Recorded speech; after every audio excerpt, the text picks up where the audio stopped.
Hello, church family. My name is Meg Peterson. For those of you who don't know me, I am honored to be sharing in the Lent devotionals with you. Today, we are going to be in John 11, verses 28 through 56.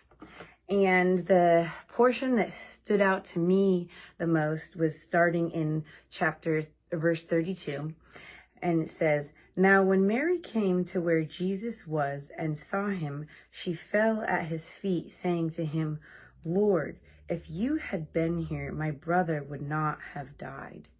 And I felt like the Holy Spirit, when I read that verse, was saying to me, how many times have you come to me believing in things in faith, and then when things don't turn out the way that I had envisioned them being answered, or God not answering my prayers right away, I go, well, God, if you had only answered my prayers the way I had envisioned them and in the timing that I had envisioned them, then this wouldn't have happened or that wouldn't have happened.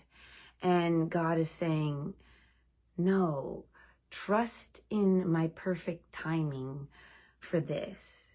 Because we see later on that God, he did far abundantly even more to answer their prayers.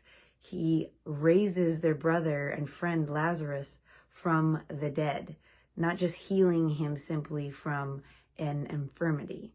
And one time I can vividly remember God showing up and answering a prayer in my life is I was working on a freelance job, and I was expecting the check to show up, about a month after I'd worked on the project, and it didn't show up and it didn't show up. So I reached out to the owner of the company and still didn't show up. And I kept praying and asking God, please, let this check show up.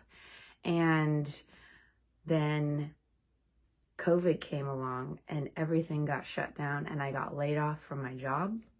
And the week that I got laid off from my job, that check showed up in the mail in the exact amount that I needed to pay my rent for the rest of that month, and before I was able to collect unemployment.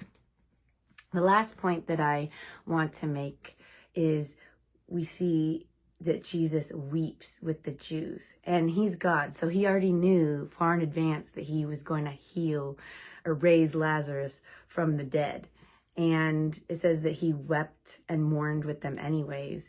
And it shows that John was telling us, hey, God is 100% God, or Jesus is 100% God and 100% man. And it shows that he is able to relate to us on a human level, that he too was frustrated with death and loss, and can relate to us when we come to him with our mourning and loss and grief, that he too understands. And so I hope that this has blessed you all and that you have a great rest of your day.